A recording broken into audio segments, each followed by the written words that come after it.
एक ऐसी महिला पहलवान जिसे कभी कोई पुरुष भी हरा नहीं पाया।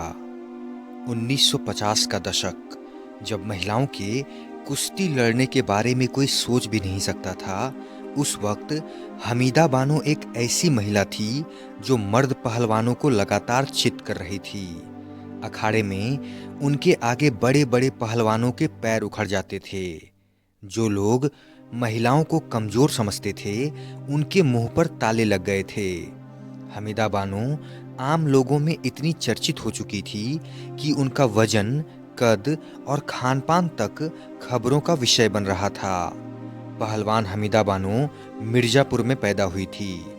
सलाम नाम के एक पहलवान की उस्तादी में कुश्ती की ट्रेनिंग के लिए वो अलीगढ़ चली आई थी। यहीं से उन्होंने अपने पेशेवर पहलवानी कैरियर की शुरुआत की।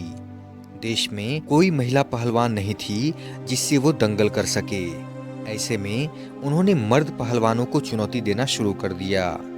उन्होंने कहा कि जो मुझे दंगल में हरा देगा वो मुझसे शादी कर सकता है। मगर ऐसा कोई पहलवान नहीं कर पाया। उस वक्त एक बाबा पहलवान को उन्होंने महज 1 मिनट और 34 सेकंड में ही चित कर दिया। हारने के बाद बाबा पहलवान ने कुश्ती ही छोड़ दी। इसी तरह की चुनौती में वो फरवरी 1954 में 2 मर्द पहलवान चैंपियनों को पहले ही हरा चुकी थी, जिनमें से एक पटियाला से और दूसरा कोलकाता से था। इस दौरान उन्होंने दावा किया था कि अब तक अपने सभी 320 दंगल जीत चुकी हैं। लोगों ने उन्हें अलीगढ़ का अमेजन कहना शुरू कर दिया। रिपोर्ट्स के मुताबिक हमीदा बानो की हाइट 5 फीट 3 इंच थी, मगर उनका वजन 107 किलो था। वहीं डाइट ऐसी कि बड़े बड़े मर्द पहलवान शर्मा जाएं। कहते हैं कि वो रोजाना 5.5 किलो दूध, 3.25 किलो सूप, करीब 2.25 लीटर फलों का जूस, एक मुर्गा, लगभग 1 किलो मटन, 450 ग्राम मक्खन, 6 अंडे, 1 किलो बादाम, 2 बड़ी रोटियां और 2 प्लेट बिरयानी खाती थी। उस समय ये भी कहा गया कि वो हर रोज 9 घंटे सोती हैं और 6 घंटे एक्सरसाइज करती हैं। भारतीय शेरनी हमीदा बानो ने 1954 में मुंबई में रूस की मादा रीछ कहलाने वाली वीरा चस्तेलिन को भी 1 मिनट से कम समय में शिकस्त दी थी। तब उन्होंने कहा था कि वो यूरोपीय पहलवानों से कुश्ती लड़ने के लिए यूरोप जाएंगी। कहते हैं कि यूरोप जाने का ऐलान हमीदा बानो के पतन का कारण बना। दरअसल उनके ट्रेनर सलाम पहलवान को ये बात रास नहीं आई। बताते हैं कि सलाम पहलवान ने लाठी से हमीदा बानो के हाथ पांव तोड़ दिए। बरसों तक उन्हें लाठी के सहारे चलना पड़ा। आखिरी दिनों में हमीदा का जीवन काफी तंगहाली में गुजरा। दूध बेचकर और किराए से उन्हें कुछ आमदनी हो जाती थी, मगर एक बात हमेशा रही कि पहलवानी में उनको कोई भी मर्द कभी जीत न सका और वो भारत की एक ऐसी महिला पहलवान बनी रही जिसे कभी कोई पुरुष पहलवान कुश्ती में हरा नहीं पाया। इस वीडियो को अंत तक जरूर देखना। इसमें आपको ऐसे ही मजेदार और अद्भुत घटनाओं के बारे में जानने को मिलेगा। नंबर 2, भारत में किन्नरों की शव यात्रा देर रात को ही निकाली जाती है। खास बात यह है कि किन्नर के शव को जूते चप्पलों से पीटा जाता है ताकि वह अगले जन्म में किन्नर ना बने। इनकी शव यात्रा देख पाना असंभव है। नंबर 3, जर्मनी में फुगेरी नाम का एक ऐसा शहर मौजूद है जहां पिछले 500 सालों से घरों का किराया नहीं बढ़ाया गया। यहाँ पर घरों में रहने का महीने का किराया 0.88 यूरो है, जबकि सालाना किराया $1 के करीब है। नंबर 4, एक ऐसा त्योहार जिसमें जिंदा लोग खुद अपनी मौत की तैयारी करते हैं। जापान एक ऐसा देश है जहाँ जिंदा लोग अपने मौत के बाद के जरूरी सामानों को पहले से ही खरीद लेते हैं। मौत के बाद की तैयारी करने की बात कोई मजाक नहीं है।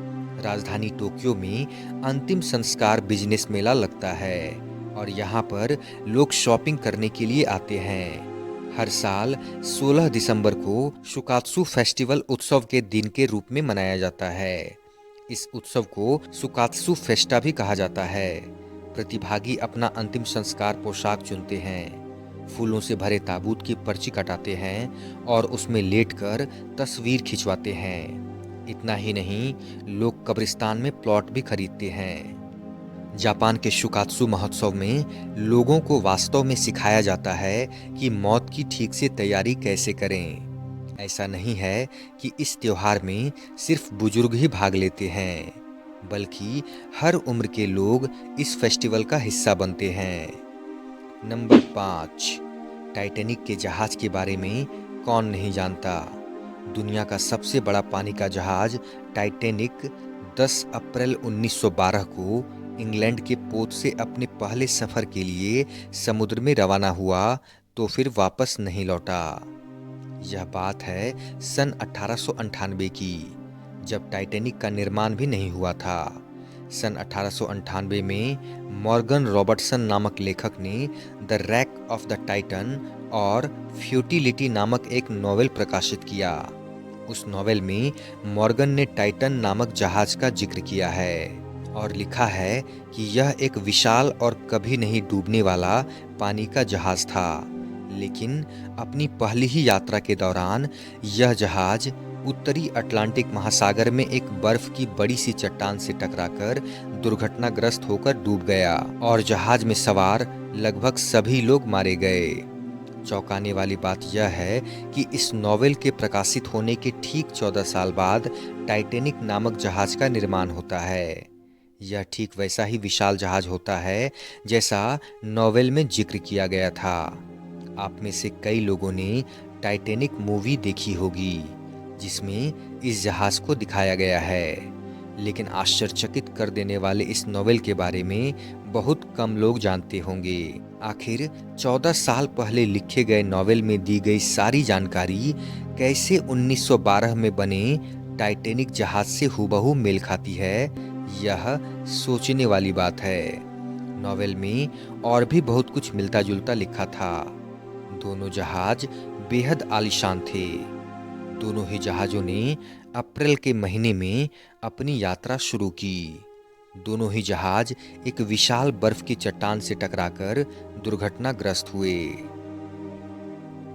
वीडियो अच्छी लगी हो तो लाइक करें, कमेंट करें, शेयर करें और साथ ही सब्सक्राइब का बटन दबाकर बेल आइकन को प्रेस करके ऑल का ऑप्शन जरूर सेलेक्ट कर दें, जिससे आगे आने वाले वीडियोस आपको समय पर मिल सके।